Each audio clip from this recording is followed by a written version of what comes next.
The room was silent, except for the pounding of my heart. Rows of uniforms stood at attention, their medals glinting under the fluorescent lights. Families filled the back rows, their whispers hushed, their eyes glued to the stage. When General Whitman called my name, my legs almost refused to move. I forced myself forward, every step echoing in the cavernous hall. And then it happened. His hand reached out, pinning the commendation onto my chest. The applause was deafening. Soldiers who once doubted me rose to their feet, clapping, shouting, stomping the floor in thunderous unison. Out of the corner of my eye, I saw Colonel Harrington's jaw drop in shock, his wife Catherine's face frozen like porcelain cracking under pressure. The same woman who had mocked me just days before, laughing. Into a voice message she meant for her husband, telling him I was just a token woman who'd never earn respect. And now, here I stood, side by side with the general himself. Not a token, not a shadow, but a soldier who had finally claimed her honor. This is how I got here. The first light of dawn was breaking through my barracks window when my phone buzzed with a new message. I'd been awake for hours already, polishing my boots for morning inspection. Colonel Harrington had been particularly critical lately, finding microscopic flaws in everything I did. At Fort Benning, standards were high for everyone, but somehow they always seemed a little higher for me. I tapped the notification expecting a schedule change, or maybe a rare text from my mother back in Alabama. Instead, Catherine, Harrington's voice filled the quiet room. "Hey, honey," she began, her voice carrying that distinct southern lilt that always sounded warm to others but had grown to feel like ice down my spine. "Just wanted to tell you how much I enjoyed watching that Brooks woman squirm during the battalion dinner. Can you believe they're still trying to push her forward? As if anyone actually respects her. She's just a token woman, filling some quota. Remember when she tried to contribute during the strategy discussion? The look on General Peters' face? Priceless." Her laughter rang through my small room, bouncing off the bare walls. "Honestly, Charles, between you and me, she'll never earn genuine respect no matter how hard she tries. It's actually sad watching her think she belongs. Anyway, don't forget, we have dinner with the Whitmans tomorrow. Love you." The message ended. My hands trembled as I replayed it, making sure I hadn't misheard. I hadn't. Catherine Harrington, wife of my commanding officer, had accidentally sent me a voice message meant for her husband. I sat on the edge of my bed, the partially polished boot slipping from my fingers onto the floor with a dull thud. 6 years of service? 6 years of carrying double the weight to prove I belonged. 6 years of swallowing comments, ignoring stares, pushing myself beyond exhaustion. And this is what they thought of me. A token.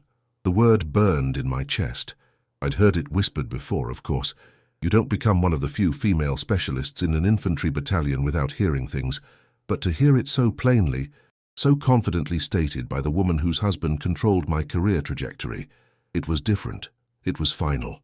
I glanced at my watch. 0500 hours. 2 hours before roll call. Enough time to start packing. My hands moved mechanically, folding my civilian clothes, organizing my few personal items. The photo of my mother at my basic training graduation. The small wooden cross my grandmother had, pressed into my palm before I left Alabama. A dog-eared copy of Once an Eagle that Captain Reynolds had given me after I carried Private Miller through a training exercise when heat exhaustion dropped him. "Brooks reads books," they joked afterward. "Careful, boys," she might actually think. I'd laughed along then. That's what you do. You laugh, you push harder, you prove yourself again. Tomorrow. But how many tomorrows would it take? According to Catherine Harrington, there weren't enough days in eternity. As the morning light strengthened, I found myself staring at the resignation letter on my phone. It was brief, professional. It gave no reason for my departure. What would I say anyway? I quit because I finally heard what you all think of me? No, they wouldn't care, and I still had my pride. My fingers hovered over the send button when a sharp knock rattled my door. "Specialist Brooks," it was Sergeant Garcia's voice. "Colonel wants to see you, ASAP." My stomach dropped. Had Catherine realized her mistake? Was the colonel going to force me out before I could leave on my own terms? "Copy that," I called back, my voice steadier than I felt. I quickly changed into my uniform, making sure every crease was perfect, every pin aligned. If this was to be my last day at Fort Benning, I wouldn't give them the satisfaction of finding me out of regulation. The walk to the colonel's office felt endless. Soldiers passed me with the usual nods, some friendly, some merely obligatory. Did they all see me the way Catherine did? Just a quota being filled. Colonel Harrington's office door was open, but I knocked anyway, standing at rigid attention. "Enter, specialist," he said without looking up from his computer. I stepped in, back straight, eyes forward. "Specialist Brooks reporting as ordered, sir." He finally looked up, his expression unreadable. Colonel Charles Harrington had been my commanding officer for 3 years. He was fair but distant, respected but not beloved. I had never been able to read him, never knew if his occasional praise was genuine or merely procedural. "At ease," he said, gesturing to the chair across from his desk. I remained standing. "I'll stand, sir, if it's all the same." He raised an eyebrow but nodded. "Specialist, I've just received word from Division. General Whitman will be visiting next week for an awards ceremony." This wasn't what I had expected. My resignation letter still sat unsent in my drafts folder. "Yes, sir," I responded, uncertain where this was going. "I need a list of personnel who'll be on security detail. You'll coordinate with Captain Reynolds." He slid a folder across his desk. "The General specifically mentioned he wants to recognize outstanding service members. I've submitted several recommendations." I took the folder, trying to keep my hand from shaking. Was this some kind of cruel joke? Was he going to make me organize the very ceremony that would celebrate everyone but me? "Will that be all, sir?" I asked, my voice tight. Colonel Harrington studied me for a moment too long. "Is everything all right, Brooks?" The voice message burned in my pocket, her laughter echoing in my ears. "Just a token woman. Never earn respect." "Everything's fine, sir," I lied. He didn't look convinced, but nodded anyway. "Dismissed." I saluted and turned to leave, the folder clutched in my hand. "Oh, and Brooks," he called as I reached the door. I paused, not turning back. "Sir, whatever's bothering you, handle it. This battalion needs soldiers who can compartmentalize." "Yes, sir," replied, and walked out, the words, "this battalion," ringing in my ears, because that was just it, wasn't it? I wasn't really part of this battalion in their eyes. I was just passing through, a statistic, a token. Back in my barracks, I opened the folder and began reviewing the security protocols for the General's visit. As I worked, my eyes kept drifting to my half-packed bag in the corner. By nightfall, I had 2 choices: send the resignation letter or see this through one last time. I chose to stay, not for them, but for me. One final week, one last ceremony. Then I would walk away knowing I had finished on my terms. What I didn't know then was that fate had a different plan entirely. Growing up in Oak Ridge, Alabama, a town so small it barely made the map, I learned early that paths for girls were few and narrow. You could marry young, work at the diner, or if you were exceptionally bright, maybe get a scholarship to the community college. My mother, a single parent after my father left when I was 4, worked double shifts at Mercy Hospital as a nurse's aide, coming home with circles under her eyes so dark they looked like bruises. "Amanda," she'd tell me, her voice rough, with exhaustion, "find something that makes you proud when you look in the mirror. That's worth more than any paycheck." The day I told her I wanted to join the army, she didn't cry or argue like the mothers of some other girls might have. She simply asked, "Will it make you proud?" "Yes," I'd answered without hesitation. "Then go be extraordinary," she'd said, and that was that.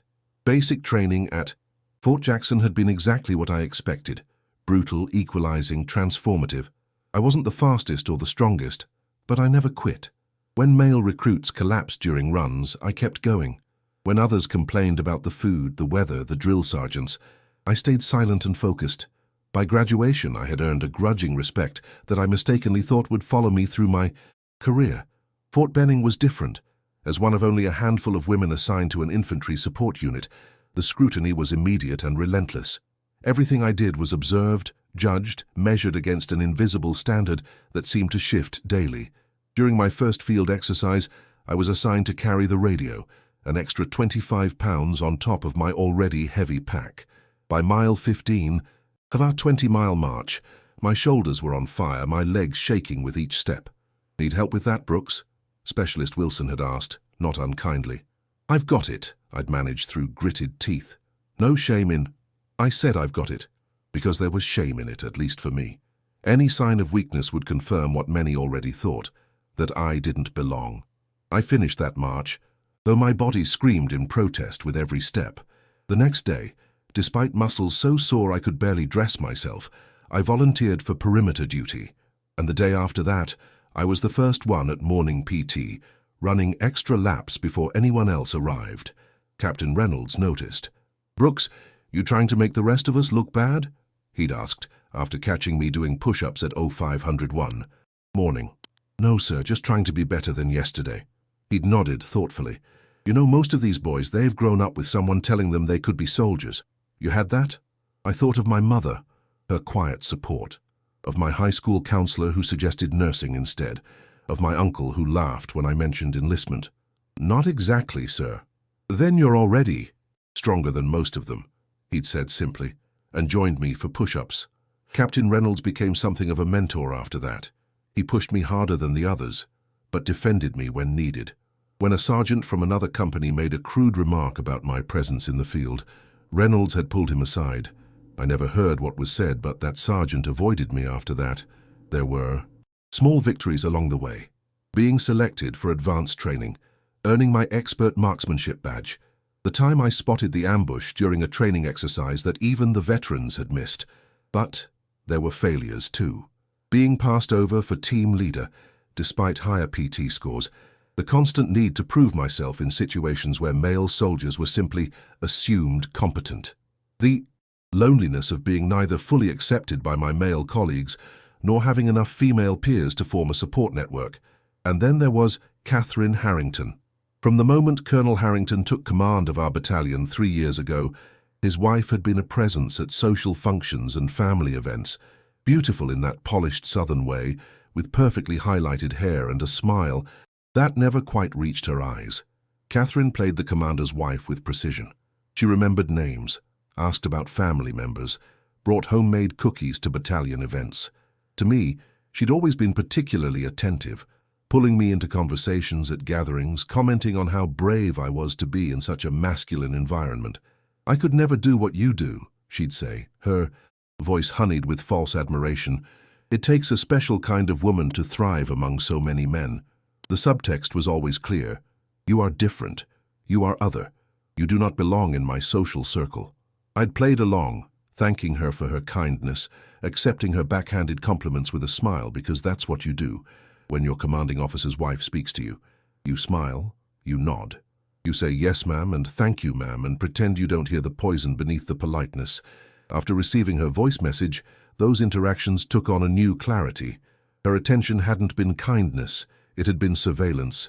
Her questions hadn't been interest, they had been assessment. All this time she'd been watching me, judging me, confirming her belief that I was just a token, a quota being filled, a woman who would never truly belong. The night before the general's visit, I sat on my bunk, staring at the dress uniform I'd prepared. Every brass button shined to a perfect gleam, every crease sharp enough to cut paper. It would be my last time wearing it. My phone buzzed with a text from Captain Reynolds. 0700 tomorrow. Security briefing. Don't be late, Brooks. I sent back a simple "Roger that" and continued my vigil with my uniform. Tomorrow General Whitman would come, awards would be given, and I would begin the process of leaving the only career I'd ever wanted. The irony wasn't lost on me. I had joined to make my mother proud, to find something that would make me proud when I looked in the mirror. Now I was leaving because the reflection I saw in others' eyes had finally become too painful to bear. I didn't cry. Soldiers don't cry. At least that's what I told myself as I lay in bed, staring at the ceiling, counting the hours until dawn. What I didn't know then was that dawn would bring more than just the beginning of the end. It would bring the truth. The morning of General Whitman's visit arrived with military precision. Grey light. Filtering through barracks windows, the distant sound of the bugler playing reveille, the smell of industrial coffee wafting from the mess hall. I rose before my alarm, my body humming with a strange mixture of resignation and anticipation. Today would be my last ceremony at Fort Benning. I had decided. The security briefing with Captain Reynolds was straightforward. 20 of us were assigned to various posts throughout the ceremony hall and perimeter. I was stationed inside, near the stage, a position that would give me a clear view of everything I was leaving behind. "Brooks, you clear on your assignment?" Reynolds asked as the briefing concluded. "Crystal, sir. East entrance, stage left position." I maintain sightlines to the General and Colonel at all times. He nodded, but his eyes lingered on mine a moment longer than necessary. You've been quiet lately. It wasn't a question, but I answered anyway. Just focused, sir. Make sure you're present today, he said cryptically. Mentally present. Understood? Yes, sir, I replied, though I didn't understand at all. The ceremony hall filled quickly. Families in their Sunday best, officers in full dress uniforms, enlisted. Personnel standing at parade rest. I took my position by the stage, scanning the crowd as I'd been trained, identifying potential concerns, calculating distances and escape routes, all while a quiet countdown ran in the back of my mind. Hours left. Minutes left. Soon I would be gone from here, away from Catherine's mockery, Colonel Harrington's impossible standards, the constant struggle to prove my worth. General Whitman arrived exactly on schedule, tall and imposing with silver hair and the kind of presence that commanded attention without effort. He moved through the hall greeting senior officers, shaking hands with civilians. When he reached Colonel Harrington, they exchanged salutes and spoke briefly. I watched Catherine Harrington join them, radiant in a tailored navy dress, her smile dazzling as she greeted the general. Did he know what she really thought? Could he see through her performance to the cruel judgments beneath?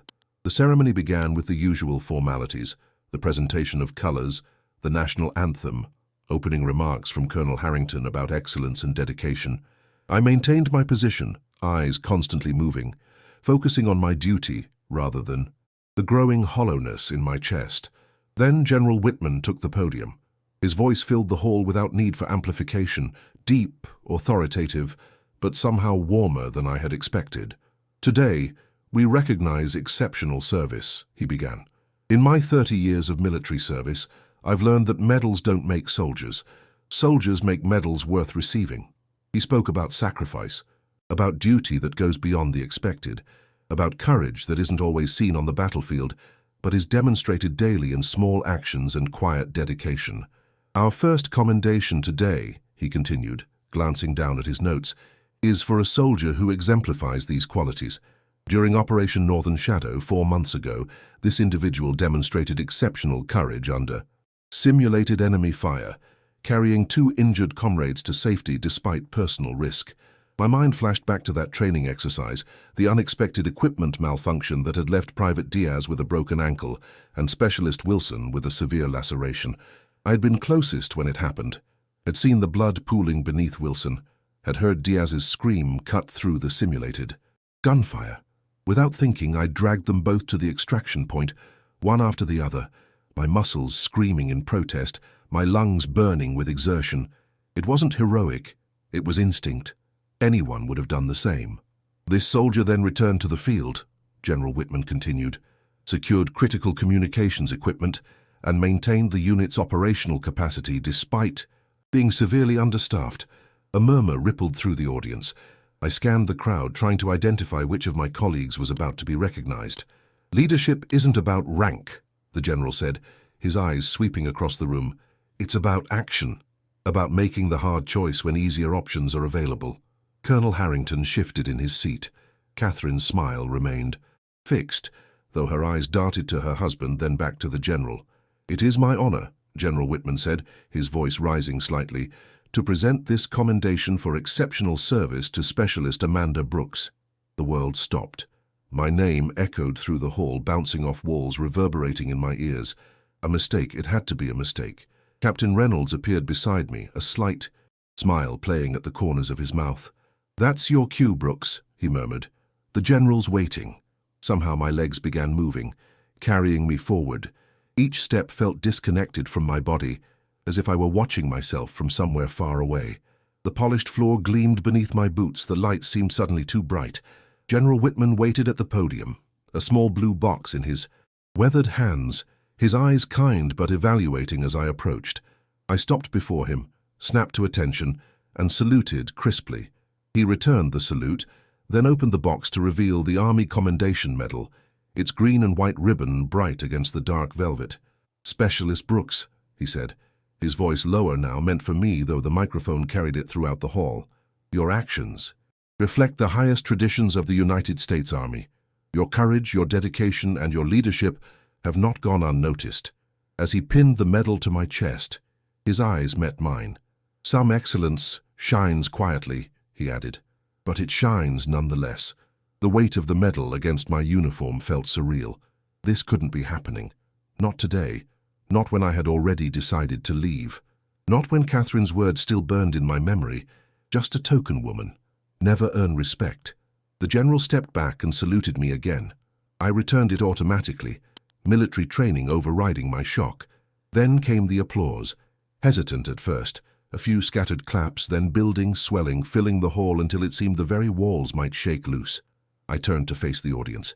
Anne saw hundreds of faces, some surprised, some smiling, some nodding with approval.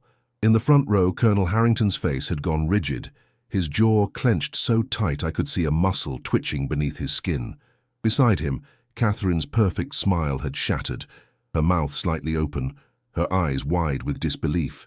The battalion rose to their feet, first the enlisted personnel in the back, then the junior officers, then everyone. They were standing for me, clapping for me, some were even cheering.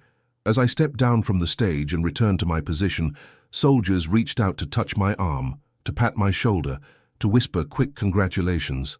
Sergeant Miller, who had never so much as acknowledged me in the mess hall, gave me a solemn nod of respect. Private Rodriguez, one of our newest recruits, whispered, "Badass," as I passed.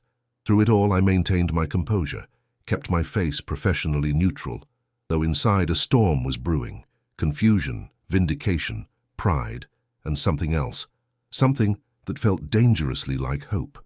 When the ceremony ended and the crowd began to disperse, I remained at my post until officially relieved. Protocol, procedure, the structure that had defined my life for 6 years. Captain Reynolds found me as I was leaving the hall. "Brooks," he called, jogging to catch up. "Got a minute?" I stopped, still feeling like I might wake up from this strange dream at any moment. "Yes, sir." "You seemed surprised up there," he said, studying my face. "I was, sir. I didn't know I'd been recommended." He glanced around, then lowered his voice. "You weren't. Not by Colonel Harrington, anyway." My confusion must have shown on my face. "I submitted the recommendation," he explained, "sent it directly to division with supporting statements from Diaz and Wilson, bypassed the usual chain of command." "Why?" The question escaped before I could stop it. Reynolds looked at me steadily. "Because you earned it, Brooks, and because some chains need breaking." Before I could respond, he straightened and his voice returned to its normal volume. "Report to HQ tomorrow at 900. General Whitman wants to speak with you before he leaves." "Yes, sir," I managed, my mind reeling. As he walked away, I stood rooted to the spot, the weight of the medal on my chest suddenly both heavier and more precious. The barracks were quiet that night. Word of my commendation had spread throughout the battalion with the efficiency of military gossip. Soldiers who had barely acknowledged me for years suddenly found reasons to pass by my bunk, to offer awkward congratulations, to mention they'd always thought I had potential. I accepted their words with polite nods while packing away my half-written resignation letter. Not because the medal had changed my mind, one moment of recognition couldn't erase years of struggle, but because something had shifted inside me. The reflection I'd seen in the eyes of the battalion today wasn't the same one I'd been fighting against for so long. My phone buzzed just after lights out. A text from an unknown number. "Specialist Brooks, this is General Whitman's aide. The General would like to have coffee. Before your meeting tomorrow, 0832 at the Officers' Club, dress uniform." I stared at the message in the dim light of my phone. Coffee with a general? It was unprecedented, especially for someone of my rank. "Damn, Brooks," whispered Martinez from the next bunk over. "You got a hot date or something? Your face is lighting up the whole barracks." "Just orders," I replied, tucking my phone away. Nothing exciting, but my heart was racing. Coffee with General Whitman, a personal meeting afterward, and all because Captain Reynolds had seen something in me worth fighting for. Morning came too quickly and not quickly enough. I dressed with extra care, checking each button, each pin, making sure the new commendation medal was perfectly positioned. My reflection in the small mirror above my sink looked the same as always. Brown eyes serious, dark hair pulled back in a regulation bun, uniform crisp, but something had changed. Something indefinable. The Officers' Club was nearly empty at 8:30. A few lieutenants, having breakfast in the corner, glanced up when I entered. their eyebrows rising at the sight of an enlisted specialist in their domain. I ignored them and scanned the room until I spotted General Whitman at a small table by the window. He stood as I approached, an unexpected courtesy that momentarily threw me off balance. "Specialist Brooks," he greeted, extending his hand. "Thank you for joining me." "It's an honor, sir," I replied, shaking his hand before standing at attention. "Please sit," he said, gesturing to the chair across from him. "This isn't a formal meeting, just coffee." I sat, feeling strangely unmoored by the casualness of the situation. A server appeared almost immediately, placing a cup in front of me. "I took the liberty of ordering for you," the general explained. "Black, no sugar. Captain Reynolds mentioned it's how you take it." "Yes, sir, thank you." General Whitman studied me over the rim of his cup. His eyes were sharper up close, missing nothing. "You're wondering why you're here," he said. It wasn't a question. "Yes, sir. I make it a point to speak personally with soldiers who impress me, to understand what drives them." He set his cup down. "Your actions during Northern Shadow weren't in your file until Captain Reynolds submitted his recommendation. Why is that?" The question caught me off guard. "I don't know, sir. I was just doing my job. Your job was security detail, not evacuation, not equipment recovery." His tone wasn't accusatory, merely precise. "Someone had to do it, sir." "Indeed." He nodded slowly. "And yet, Colonel Harrington didn't see fit to include this incident in your record." I remained silent, unsure how to respond without seeming insubordinate. The general leaned back, his eyes never leaving my face. "Specialist Brooks, I've commanded soldiers for over 30 years. I recognize excellence when I see it. I also recognize when that excellence is being overlooked." My pulse quickened. Did he know about Catherine's message, about the subtle discrimination I'd faced? "Sir, I'm not asking you to speak ill of your commanding officer," he interrupted, raising a hand. "That would be inappropriate. I'm simply informing you that I've observed certain patterns during my visit." He reached into his jacket and withdrew a small folder, placing it on the table between us. "Captain Reynolds speaks very highly of your potential, as do several of your peers, those who worked with you during Northern Shadow specifically." He tapped the folder. "I'm offering you a transfer. Fort Lewis, Washington. Special assignment under Colonel Maria Vasquez." My mind struggled to process his words. A transfer? Under Colonel Vasquez. Her reputation was legendary, one of the highest-ranking women in the Army, known for mentoring promising soldiers. "It's an opportunity," General Whitman continued, "one I believe you've earned. The position comes with a promotion to sergeant." "I thank you, sir." The words felt inadequate. "May I ask why?" His expression softened slightly. "Because talent shouldn't be wasted, specialist, and because some environments don't allow for proper growth." The implication was clear. He knew, perhaps not the specifics, but enough. "You don't have to decide now," he added, sliding the folder toward me. "Review the details. Our official meeting at 0900 will cover the formalities if you accept." I took the folder, my fingers trembling slightly. "Thank you, sir." As we finished our coffee, the general shared stories of his early days in the Army, of challenges he'd faced and overcome. He spoke of leadership not as a rank, but as a quality, of service as something that transcends individual recognition. When we parted ways, he to prepare for our official meeting, me to review the transfer documents, I felt a curious lightness in my chest, not just because of the opportunity before me, but because for the first time in years I had been seen, truly seen, not as a token, not as a quota, but as a soldier of value. I found a quiet corner of the base to read through the folder. The position at Fort Lewis was everything the general had promised, and more, a fresh start, meaningful responsibilities, a chance to serve under a commander known for fairness and excellence. As I closed the folder, a shadow fell across the page. I looked up to find Catherine Harrington standing before me, her smile tight, her eyes cold. "Specialist Brooks," she said, her voice honey-sweet but brittle around the edges. "I've been looking everywhere for you. I wanted to personally congratulate you on your commendation." I stood, tucking the folder under my arm. "Thank you, ma'am." "Such a surprise," she continued, her gaze flicking to the medal on my chest. "Charles never mentioned you were being considered, because he hadn't submitted my name, because in his eyes, in her eyes, I was just a token." "It was unexpected," I replied neutrally. "I saw you having Coffee with General Whitman. Her voice had an edge now, curiosity mingled with something darker. What a special honor. The general had some questions about Operation Northern Shadow. Of course. She nodded, her perfect hair not moving an inch. Well, I just wanted to tell you how proud we all are. It's so important for women like you to receive recognition. Women like you. The familiar subtext hung in the air between us. I thought of her voice on my phone.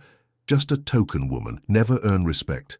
For a moment, I considered confronting her, telling her I'd heard her true thoughts, watching her perfect facade crumble as she realized her message had reached the wrong recipient. But what would that accomplish? A moment of satisfaction followed by more tension, more isolation, and now I had something she didn't know about. A way forward, a path that led away from her influence. "Thank you for your support, Mrs. Harrington," I said instead, my voice steady. "It means a great deal."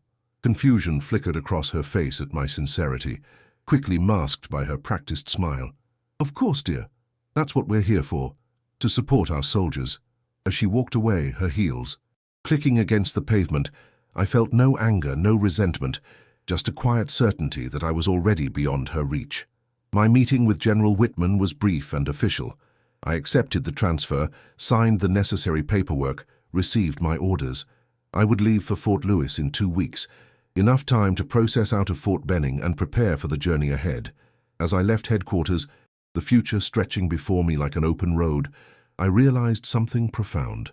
Catherine Harrington had been right about one thing. I had been a token, but not in the way she meant. I had been a symbol of what women could endure, could achieve, could become in the face of doubt and discrimination. And now, with my commendation shining on my chest and my transfer papers in hand, I was becoming something else entirely. I was becoming free. Word travels fast on a military base. By lunchtime, everyone knew I'd been in private meetings with General Whitman. By dinner, rumors of my transfer had spread through the mess hall like wildfire. Some said I was being reassigned to Pentagon duties. Others claimed I'd been selected for Special Forces training.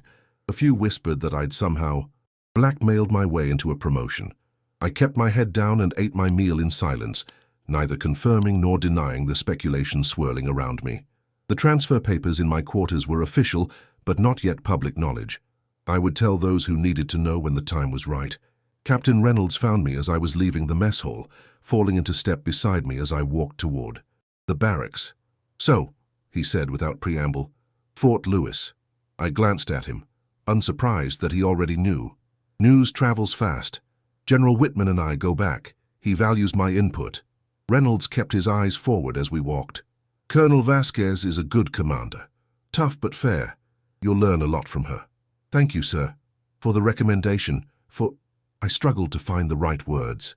"For seeing me." He nodded once, acknowledging without sentimentality. That was his way. "You earned it, Brooks. You've always earned it." We walked in companionable silence for a moment before he spoke again. "Colonel Harrington wants to see you. Tomorrow, 0800. My steps faltered slightly before I regained my rhythm. Did he say why? "Exit interview, officially." Reynolds' mouth tightened. "Unofficially?" I'd prepare for some resistance. "He can't block the transfer, can he?" The thought sent a chill through me. So close to escape, to a fresh start, the idea of losing it now was unbearable. "No," Reynolds assured me. "General Whitman's authority supersedes his, but Harrington doesn't like being bypassed, and he especially doesn't like looking bad in front of his superiors." I thought. Of Catherine's cold eyes, of the thinly veiled hostility beneath her congratulations. "His wife knows about the transfer." "His wife knows everything," Reynolds said grimly, "and what she knows, he acts on." We reached the point where our paths would diverge, he to the officers' quarters, me to the enlisted barracks. "Just keep your cool tomorrow," he advised. "Answer his questions directly. Don't. Volunteer information, and remember, you've done nothing wrong." "Yes, sir," I replied, though anxiety had already begun to pool in my stomach. "And Brooks!" He turned to face me fully. "Whatever happens in there, you've already won. Remember that." I slept poorly that night, my dreams fragmented by images of Colonel Harrington's cold stare, of Catherine's mocking laughter, of the commendation. Metal somehow dissolving on my chest, leaving a stain where it had been. I arrived at the colonel's office at 7:55, 5 minutes early as was my habit. His assistant, A perpetually harried corporal named Davis barely glanced up as I entered. "He's on a call," Davis muttered, gesturing vaguely toward the closed door. "Wait." I stood at parade rest, back straight, eyes forward, trying to quiet the nervous flutter in my chest. From behind the door came the muffled sound of the colonel's voice, too indistinct to make out words, but clear enough to recognize the tension in his tone. At exactly 800, the door opened and Colonel Harrington appeared in the doorway. "Specialist Brooks, enter." I followed him into the office, noting immediately that we weren't alone. Lieutenant Colonel Weber, the Battalion XO, sat in one of the chairs facing the desk. His presence was unexpected. Exit interviews were typically one-on-one affairs. "Sit," Colonel Harrington ordered, taking his place behind the desk. I sat, keeping my posture rigid, my expression neutral. The folder containing my transfer paperwork lay centered on the colonel's desk, unopened. "Specialist Brooks," he began, his voice clipped and formal. "I understand you've accepted a transfer to Fort Lewis under Colonel Vasquez's command." "Yes, sir." "A transfer that was offered to you without my knowledge or recommendation." It wasn't a question, but I answered anyway. "General Whitman presented the opportunity, sir. I accepted." His jaw tightened.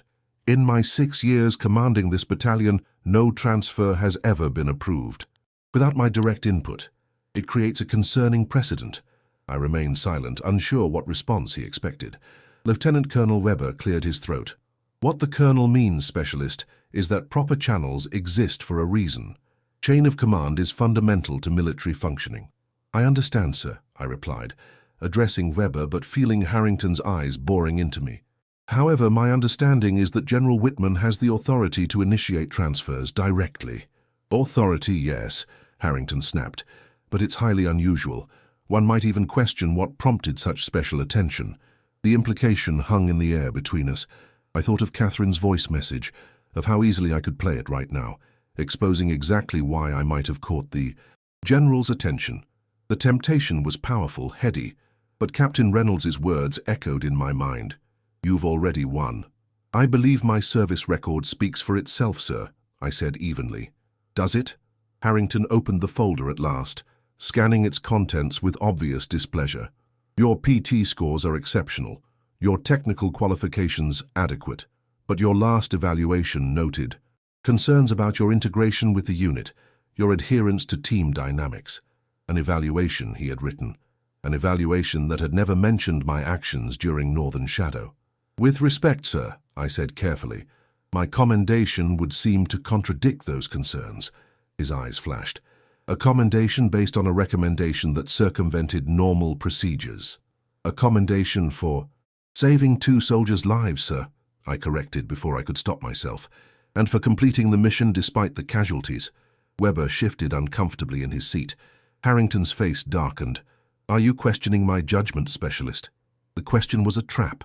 Admit to insubordination or back down and tacitly accept his erasure of my achievements. I chose a third path. "No, sir. I'm merely stating facts documented in Captain Reynolds's report and acknowledged by General Whitman's commendation." For a moment, the only sound in the office was the soft ticking of the clock on the wall. Lieutenant Colonel Weber looked like he wanted to be anywhere else. Colonel Harrington's knuckles had gone white where he gripped the edge of his desk. "You've been granted your transfer. Specialist Brooks," he said finally, his voice dangerously quiet. "But let me be clear. This special treatment, this bypassing of established protocols, reflects poorly on you as a soldier. It suggests an inability to succeed within normal channels." The unfairness of his assessment burned in my chest, but I kept my face impassive. "Is that all, sir?" "Not quite." He leaned forward. "Before you leave this battalion, I expect a complete inventory of all equipment under your responsibility, a thorough handover of all current projects, and training for your replacement. Lieutenant Colonel Weber will oversee this process personally." It was a punitive workload, designed to make my final 2 weeks as difficult as possible. We all knew it. "Of course, sir," I replied. "I would expect nothing less." "Dismissed," he barked, already turning his attention to other papers on his desk. A clear dismissal not just from his office, but from his sphere of concern. I stood, saluted crisply though he wasn't looking, and turned to leave. As I reached the door, his voice stopped me. "One more thing, Brooks." I paused without turning. Sir? My wife mentioned she spoke with you yesterday. She was concerned about your attitude. The room seemed to grow very still. So this was it. The real reason for this meeting, for Weber's presence as a witness, for the thinly veiled hostility. Catherine had reported our interaction, probably twisting it into something insubordinate. I turned slowly to face him. Mrs. Harrington congratulated me on my commendation, sir. I thanked her for her support. She felt you were dismissive. The absurdity of the accusation might have made me laugh if the situation weren't so serious.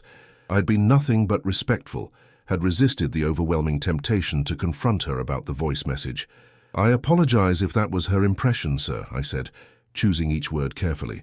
It certainly wasn't my intention. Harrington studied me, clearly, expecting more, perhaps a defensive explanation or an apology. When I offered neither, he waved his hand in dismissal. That will be all. This time I made it out the door, past Corporal Davis's curious stare, and into the hallway before allowing myself a single deep breath. My heart was pounding, but not with fear, with a curious sense of liberation. Colonel Harrington had tried to make me feel small, insignificant, unworthy, just as his wife had in her message. But something had changed inside me. Their judgment no longer defined my worth. I had 2 weeks left at Fort Benning, 2 weeks of extra duties, of cold shoulders from the command team, of Catherine's poisonous smiles at battalion functions. I would endure it all with the quiet confidence of someone who had seen her own value, reflected in General Whitman's recognition, in Captain Reynolds's faith, in the standing ovation of her peers.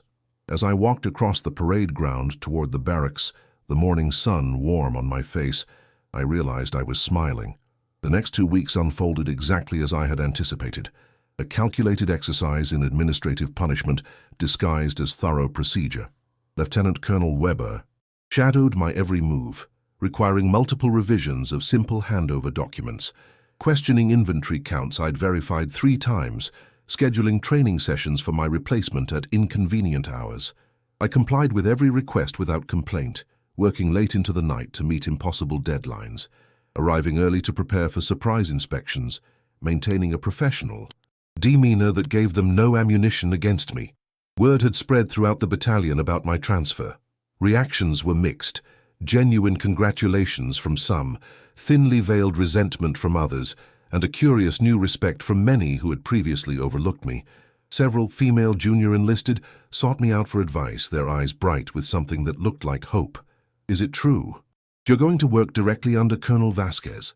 Private First Class Rodriguez asked, during a rare quiet moment in the motor pool.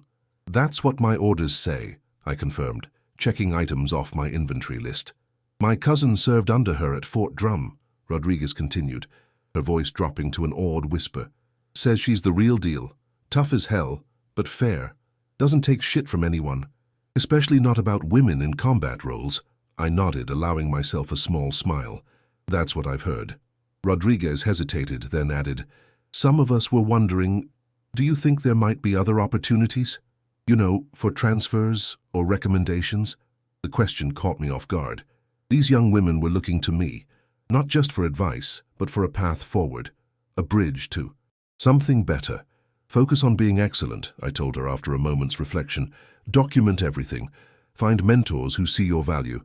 And when the time is right, I met her eyes directly. Don't be afraid to reach beyond what seems possible.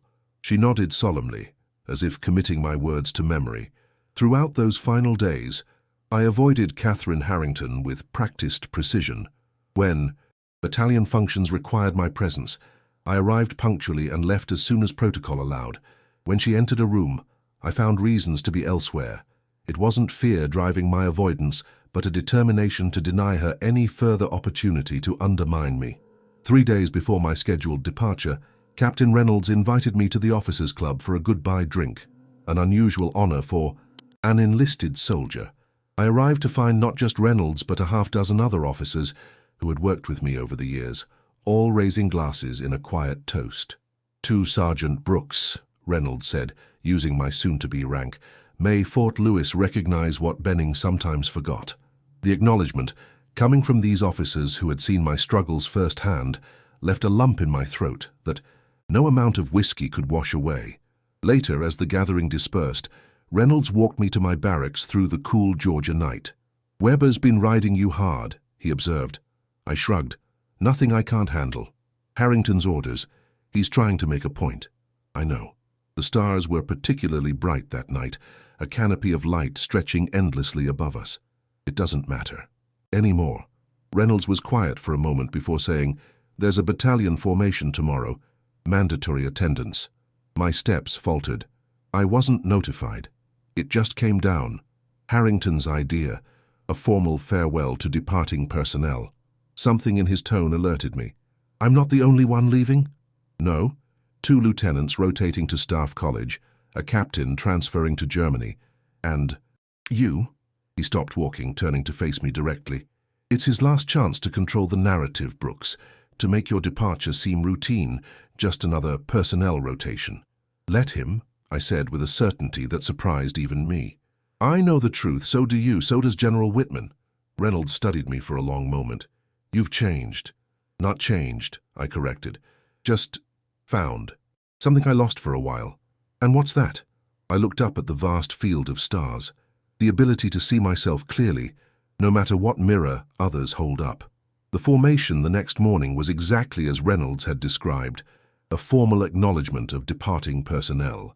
Colonel Harrington spoke briefly about each soldier leaving, mentioning their achievements, their contributions to the battalion, their future assignments.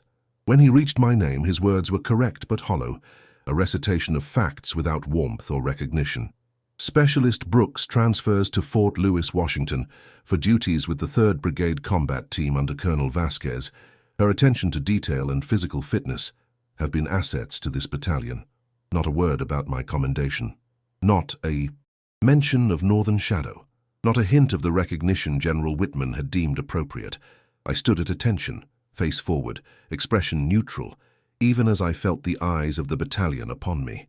In the front row, Catherine Harrington watched with a smile that didn't reach her eyes, her perfectly manicured hands folded primly in her lap. As the formation concluded and soldiers began to disperse, a figure approached me through the crowd. Private Diaz, one of the soldiers I'd carried to safety during Northern Shadow, now recovered from his broken ankle and back on full duty. "Specialist Brooks," he said, coming to attention and saluting me, an unusual gesture from one specialist to another of equal rank. "Permission to speak freely?" Puzzled, I returned his salute. "Of course, Diaz. On behalf of myself and Specialist Wilson," he cleared his throat, suddenly emotional, "we wanted to thank you, properly, for what you did during Northern Shadow." Around us, soldiers slowed their departure, listening. "Anyone would have done the same," I said, uncomfortable with the attention. "No, ma'am," he insisted. "They wouldn't have. You carried both of us through live fire. You came back for the equipment when everyone else was falling back. He paused, struggling for words. "You saved our lives." Before I could respond, Wilson appeared at his side, still walking with a slight limp from his injury. "What he said," Wilson added gruffly. "We owe you, and we won't forget it." To my astonishment, they both saluted again, and around us, other soldiers began to do the same. First one, then 3, then dozens, until nearly half the battalion stood at attention, honoring not the command of an officer, but the actions of a peer they respected. From the corner of my eye, I saw Colonel Harrington's face darken with anger. Beside him, Catherine's perfect smile had frozen in place, her eyes darting between the saluting soldiers and me with unconcealed disbelief. Captain Reynolds, standing nearby, made no move to stop the spontaneous display. If anything, the slight smile playing at the corners of his mouth suggested approval. The moment lasted only seconds, but it felt like an eternity, a bridge being built between who I had been at Fort Benning and who I would become at Fort Lewis. A bridge of respect earned through action, not granted by rank or privilege. As the salutes ended and the crowd truly dispersed, I found myself surrounded by soldiers wanting to shake my hand, to wish me well, to share brief words of appreciation or encouragement. The isolation I had felt for so long dissolved in the warmth of their genuine recognition. Colonel Harrington and his wife had already departed, their absence a silent acknowledgement of a battle lost. They had tried to define me as a token, to diminish my achievements, to control my narrative. They had failed. That night, as I completed the final packing of my few possessions, my phone buzzed with a message. Unknown number. I opened it with slight trepidation, half expecting some final attempt by Catherine to undermine my departure. Instead, I found a photo, General Whitman standing beside a woman in full-dress uniform, silver eagles gleaming on her shoulders. Colonel Maria Vasquez, my future commanding officer. The message below the photo read simply, "Looking forward to your arrival, Sergeant Brooks. Vasquez." I sat on my bunk, staring at the message, a curious sense of peace settling over me. Tomorrow I would leave Fort Benning, driving north and west toward a new beginning. The road ahead was uncertain, full of challenges I couldn't yet imagine, but for the first time in years I would travel it, not as someone fighting to prove her worth, but as someone who knew it with unshakable certainty. The bridge had been built. All that remained was to cross it. Fort Lewis looked nothing like Benning. Where Georgia had been all red clay and pine forests, Washington greeted me with towering evergreens and mountains that rose like sentinels in the distance. The air felt different here, crisp, carrying the scent of cedar and salt from the nearby Puget Sound. Even the rain felt purposeful rather than oppressive, washing everything clean instead of turning the world to mud. I reported for duty exactly as ordered. 0800 hours, Building 2025, dress uniform pressed to perfection. The Sergeant Major's office was easy to find. A no-nonsense space with awards and unit photos covering the walls, but little in the way of personal decoration. Sergeant Major Rivera looked up from his computer as I entered and came to attention. His weathered face revealed nothing as he returned my salute. "Sergeant Brooks reporting as ordered, Sergeant Major." He nodded once, gesturing to the chair opposite his desk. "Sit." I complied, back straight, hands resting on my knees. "Your paperwork arrived yesterday," he said, tapping a folder on his desk, along with a personal note from General Whitman. This surprised me, though I kept my expression neutral. "Sir?" "The General doesn't write personal notes for just anyone." Rivera studied me with eyes that had seen decades of soldiers come and go. "Says here you carried 2 wounded through live fire during a training exercise, saved their lives and completed the mission solo." "I was just doing my job, Sergeant Major." A ghost of a smile touched his lips. "That's what they all say. The ones worth keeping, anyway." He closed the folder. "Colonel Vasquez wants to see you. She's expecting you now." As I stood to leave, he added, "One more thing, Brooks." I paused. "Sergeant Major, whatever happened at Benning, it stays at Benning. This is a fresh start. What matters here is what you do, not what you did." "Understood, Sergeant Major." "Good." He turned back to his computer. "Because Colonel Vasquez doesn't care about your story. She cares about your capabilities." Colonel Vasquez's office was just down the hall, larger than the Sergeant Major's but similarly utilitarian. Maps covered one wall, training schedules another. The woman herself sat behind a desk stacked with folders, her salt and pepper hair cut in a practical bob, her uniform immaculate. She didn't look up when I entered, didn't acknowledge my salute. Instead, she continued reading the document before her, making occasional notes in the margin. I remained at attention, waiting. After what felt like an eternity but was probably less than a minute, she raised her eyes to mine. They were dark and penetrating, missing nothing. "At ease, Sergeant," she said finally, her voice deeper than I'd expected. I shifted to parade rest, feet shoulder-width apart, hands clasped behind my back. "General Whitman speaks highly of you," she began, setting aside her pen. "Says you have potential." "Thank you, ma'am." "Don't thank me, I didn't say it." Her expression remained impassive. "And potential means nothing without execution." "Yes, ma'am." She leaned back in her chair, studying me with unnerving intensity. "Your file contains some interesting contradictions. Exemplary performance reviews from Captain Reynolds, mediocre assessments from Colonel Harrington, a commendation from General Whitman himself, and a note from Lieutenant Colonel Weber suggesting you have authority issues." I said nothing, unsure what response she expected. "Do you have authority issues, Sergeant Brooks?" "No, ma'am." "Then what explains these contradictions?" It was the moment of truth, the moment to either carry forward the resentments from Benning or to embrace. The fresh start Sergeant Major Rivera had promised. I chose my words carefully. "Different leaders assess different qualities, ma'am. I strive to meet all standards." Colonel Vasquez's eyebrow rose slightly. "A diplomatic answer." "A truthful one, ma'am." "We'll see." She stood abruptly. "Walk with me." I followed her from the office, through the headquarters building, and out onto the parade ground. The morning drizzle had stopped, leaving everything glistening in the weak sunlight. Soldiers moved purposefully across the open space, some in PT gear, others in combat uniforms. "3rd Brigade Combat Team has a reputation," Colonel Vasquez said as we walked. "We're tough, demanding, uncompromising, but we're also fair. Here, you're judged by what you contribute, not by who you are or where you came from. That's all I've ever wanted, ma'am." She stopped walking, turning to face me directly. "Is it? Because I've seen soldiers who say they want fair treatment, but what they really want is special treatment. Soldiers who use past grievances as excuses for future failures. That's not me, ma'am." "Good," she said simply. "Because I don't have time for victims or heroes. I need competent, reliable NCOs who lead by example and put the mission first." "Understood, Colonel."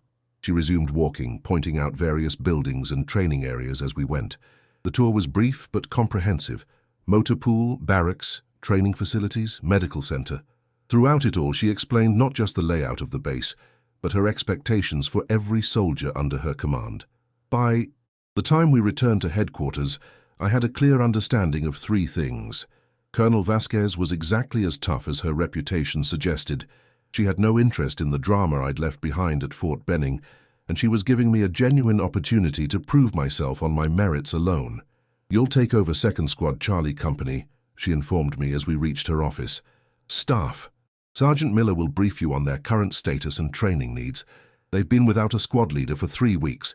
They need stability and leadership." "Yes, ma'am. When do I start?" "Now." Her tone made it clear the conversation was over.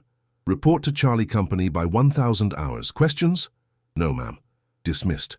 I saluted and turned to leave. "And Brooks?" she called after me. I stopped.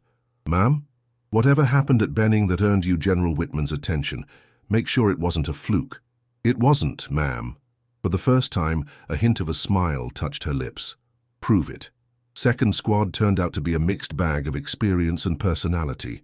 2 combat veterans nearing retirement, 3 mid-career specialists with solid technical skills, but minimal leadership experience, and 4 young privates fresh from training. They eyed me warily as Staff Sergeant Miller introduced me, their expressions ranging from curious to skeptical to openly resistant. "Sergeant Brooks will be taking over effective immediately," Miller concluded. "I expect you all to bring her up to speed on current operations and training requirements."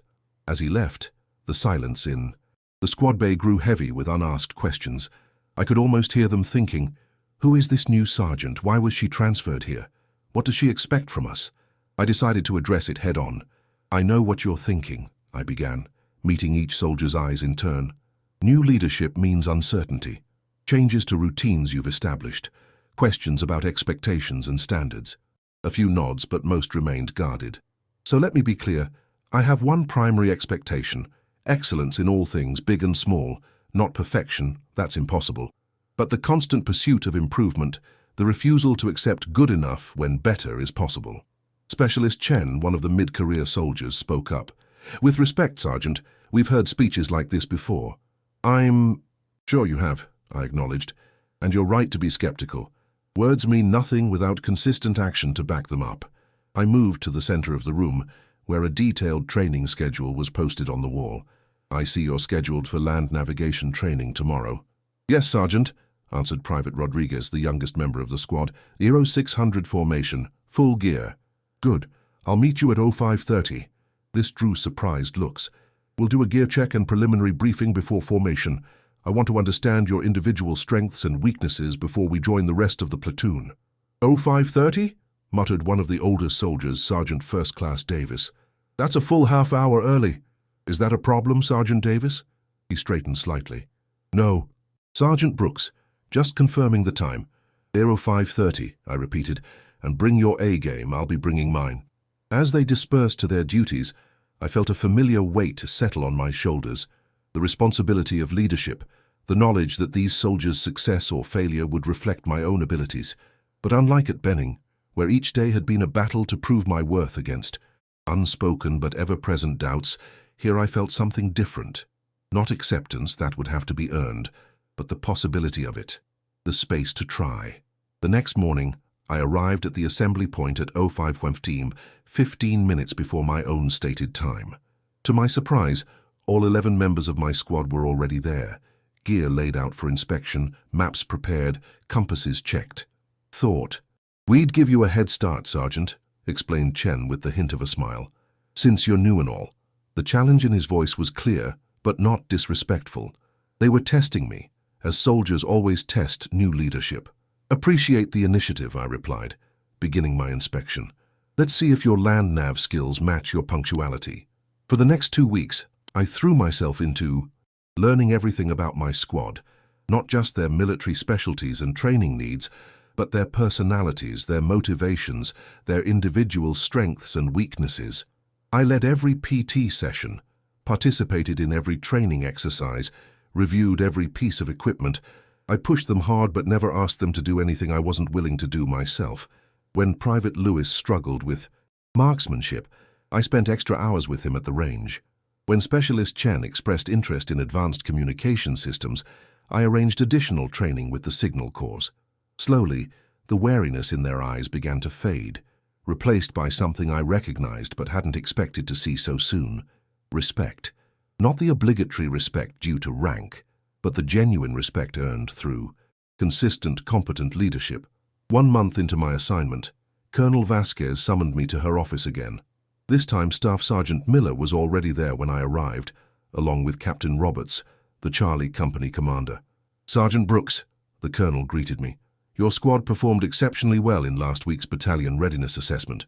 Second highest scores overall, highest in tactical communication." "Thank you, ma'am. They worked hard." "Indeed." She exchanged glances with Captain Roberts. "Which is why we're considering you for the platoon sergeant position that's opening next month." I blinked in surprise. "Ma'am, Sergeant First Class Williams is rotating to drill sergeant duty," Captain Roberts explained. "We need someone to take over 3rd Platoon." "It's a significant step up," Colonel Vasquez added. "Normally we'd want to see more time in grade before such a promotion, but your performance metrics are impressive and your squad speaks highly of your leadership." "I'm honored by the consideration, ma'am." "Don't be honored yet," she cautioned. "Be prepared. 3rd Platoon has some challenges. Williams let standards slip. They've underperformed in the last 3 evaluations." "What kind of timeline are we looking at, ma'am?" "Williams leaves in 3 weeks. If you accept, you'll shadow him for 2 weeks, then take over fully." Her eyes held mine. "This isn't an order, Sergeant. It's an opportunity with all the risk and reward that entails." I thought of Colonel Harrington's dismissive evaluations, of Catherine's mockery, of all the times I'd been overlooked or underestimated at Fort Benning. I thought of General Whitman's recognition, of Captain Reynolds's faith in me, of my squad's growing trust. Most of all, I thought of my mother's words: "Find something that makes you proud when you look in the mirror." "I accept, ma'am." Colonel Vasquez nodded once, as if she'd expected nothing less. "Good. Report to SFC. Williams tomorrow at 0700. Begin your transition." As I left headquarters, the rain had started again, gentle and steady. I turned my face up to it, letting it wash over me, feeling not just the cool touch of water, but the warmth of possibility. Fort Lewis wasn't just a new assignment. It was becoming something I hadn't dared hope for after years at Benning. It was becoming home. 3 years passed like a heartbeat. 3 years of challenge and growth, of setbacks and triumphs, of becoming the leader I had always believed I could be. 3rd Platoon had indeed been challenging, undisciplined, unmotivated, content with mediocrity. Changing that culture hadn't been easy. I'd lost sleep, earned enemies, made difficult decisions, but by the end of my first year as platoon sergeant, we'd risen from last place in battalion metrics to the top 3. By the end of my second year, we were consistently in first place. Colonel Vasquez had been true to her word, tough but fair, demanding excellence but recognizing achievement. When I completed the Advanced Leader course with distinguished honors, she personally pinned the graduation certificate to my uniform. When 3rd Platoon won the ET Battalion Competition for Combat Readiness, she mentioned each soldier by name in her congratulatory remarks. The woman who had once been told she was just a token now led 42 soldiers who followed not because of her rank, but because of her demonstrated capability. The specialist who had been overlooked and underestimated was now First Sergeant Brooks, responsible for an entire company's welfare and readiness. I thought of Fort Benning less and less as time passed. Occasionally I'd hear updates through the Army's efficient grapevine. Colonel Harrington had been passed over for promotion to Brigadier General, Captain Reynolds had been selected for the War College, Catherine had become increasingly involved in battalion social functions, as if compensating for her husband's stalled career. None of it mattered to me anymore. They were characters in a story I'd finished reading, relevant to my past, but not to my present or future, until the day I received the email with the subject line, Joint Training Exercise, Fort Lewis, Fort Benning. My heart stuttered as I read the details. A 2-week combined training operation. Selected units from Fort Benning would travel to Fort Lewis to participate in integrated urban combat exercises. Colonel Charles Harrington would lead the Benning contingent. For a moment, I considered requesting exclusion from the exercise, but that moment passed quickly. I was no longer the specialist who had received that cruel voice message, no longer the sergeant who had left Benning with a mixture of vindication and relief. I was First Sergeant Brooks of Charlie Company, 3rd Brigade Combat Team, and I had nothing to fear from the past. The day the Benning contingent arrived, I was with Colonel Vasquez and the other senior NCOs, waiting on the tarmac as the transport planes landed. The familiar Georgia heat seemed to cling to the soldiers as they disembarked, blinking in the cool Washington light. Colonel Harrington was one of the last to exit the lead aircraft, his uniform as precise as ever, his bearing still commanding despite the silver that now dominated his once dark hair. When he spotted Colonel Vasquez, he moved toward her with confident strides, hand extended in greeting. Then he saw me standing beside her, and his steps faltered for the briefest moment before he recovered. "Colonel Vasquez," he said, his voice controlled and professional, "thank you for hosting this exercise." "Colonel Harrington," she replied with equal professionalism, "welcome to Fort Lewis. I believe you know my First Sergeant, Amanda Brooks." His eyes met mine, and I saw recognition there, followed by something more complex, surprise perhaps or reassessment. "Indeed, it's been some time, First Sergeant Brooks." "Yes, sir, it has," I replied, evenly. "Welcome to Fort Lewis." The formalities of arrival continued. Introductions, briefings, logistical arrangements. Throughout it all, I maintained my professional demeanor, neither avoiding Colonel Harrington nor seeking interaction beyond what was required. It was during the officers' reception that evening that I first encountered Catherine. She stood by the refreshment table, elegant as ever in a tailored navy dress, her hair still perfectly highlighted, her smile still practiced and precise. When she saw me approaching in my dress uniform, with the rank of First Sergeant now prominent on my sleeve, that smile flickered like a candle in a sudden draught. "First Sergeant Brooks," she said, recovering quickly, "what a surprise to see you again." "Mrs. Harrington," I replied with a polite nod. "How are you enjoying Fort Lewis so far?" "It's quite different from Benning, more rugged." She glanced around the reception hall. "Though I see you've done well for yourself here." "I have," I confirmed without elaboration. An awkward silence stretched between us, filled with unspoken history. Her voice message, my commendation, the standing ovation from the battalion, my departure. "I always knew you had potential," she said finally, the words ringing hollow in the space between us. "I told Charles as much. 3 years ago, such a blatant lie would have angered me. Now it merely struck me as sad, this need to rewrite history, to position herself favorably in a story where she had played the villain." "Did you?" I asked mildly. She fidgeted with her glass. "Of course. Women in the military need to support each other, after all." Before I could respond, Colonel Vasquez appeared at my side. "First Sergeant, I need you for a moment." Her eyes flicked to Catherine, assessing and dismissive in a single glance. "Of course, ma'am," I replied, grateful for the interruption. "If you'll excuse me, Mrs. Harrington." As we walked away, Colonel Vasquez murmured, "Problem." "Ancient history, ma'am." She nodded once, accepting my assessment without pressing for details. That was her way, direct, respectful of boundaries, focused on the present and future rather than the past. The joint exercise began the next day, a complex simulation involving urban combat scenarios, communications challenges, and logistical puzzles. My company was paired with Colonel Harrington's battalion staff for the first phase, requiring close coordination and clear communication. I approached the task with professional detachment, briefing my soldiers thoroughly, establishing clear channels with Benning personnel, focusing entirely on mission success rather than personal history. For the first few days, Colonel Harrington maintained a similar detachment, addressing me formally when required but otherwise interacting primarily with Colonel Vasquez and other officers of equivalent rank. It was the correct protocol, and I expected nothing else. Then came the urban combat phase, a grueling 72-hour continuous operation in the mock city Fort Lewis had constructed for training purposes. Sleep deprivation, limited rations, constantly changing scenarios designed to test not just tactics but resilience and adaptability. My company performed exceptionally, applying the discipline and innovative thinking I'd instilled over 3 years of leadership. We secured our objectives, maintained communication despite electronic countermeasures, adapted to unexpected scenario changes without losing momentum. It was during the final push, a complex extraction of simulated hostages from a fortified building, that everything changed. The scenario controllers threw in an unexpected complication. The building was rigged with simulated explosives, and the extraction team had been wounded during the approach. I was in the Tactical Operations Center with Colonel Harrington when the report came in. Without hesitation, I began issuing orders, reallocating resources, establishing a medical collection point, deploying our reserve team to disarm the simulated explosives. Colonel Harrington interrupted. "First Sergeant, we should wait for Colonel Vasquez's assessment before committing the reserve."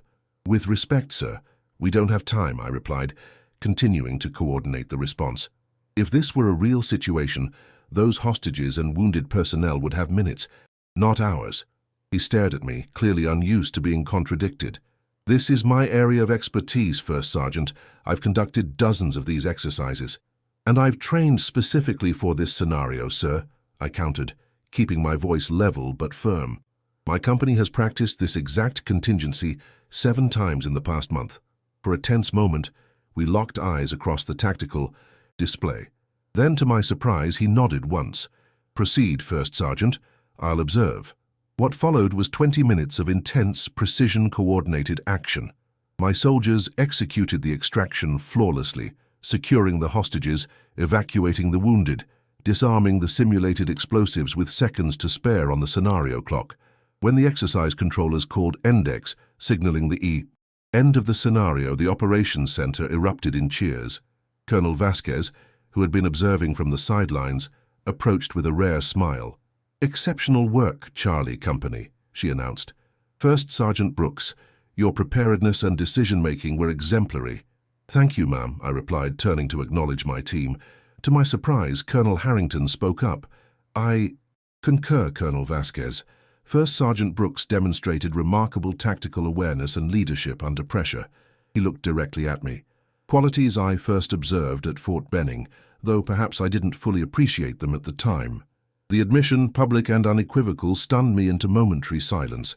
This was as close to an apology as a colonel could offer a non-commissioned officer while maintaining the protocols of rank and position. "Thank you, sir," I said simply. That evening, as the joint exercise wrapped up with a final debriefing, I found myself alone with Colonel Harrington in the conference room. The other participants had departed, leaving us gathering our notes and after-action reports. "First Sergeant," he began, his voice less formal than I'd heard it in years. "I owe you something." I looked up, wary but curious. "Sir?" "Recognition," he said, meeting my eyes directly. "You've become an exceptional NCO, the kind that makes a unit better by her presence." "I appreciate that, sir." He hesitated, then continued. "I also owe you an apology. At Benning, I allowed personal factors to influence my professional assessment. It was a failure of leadership on my part. The admission hung in the air between us, unexpected, unprecedented. I thought of all the responses I could make, all the hurt and anger I could express, but none of it mattered anymore." "Thank you for saying that, sir," I replied, closing my folder. "But it's in the past. We've both moved forward." He nodded, seeming relieved by my response. "Indeed.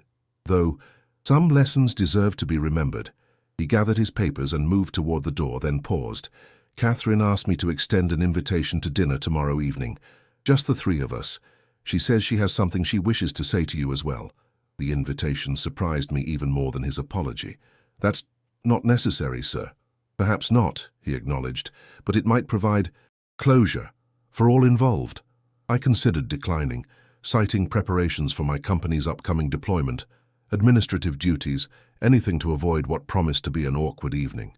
But a small voice inside me, the voice of the specialist who had received that cruel voice message years ago, whispered that this was an opportunity for something important, not vindication.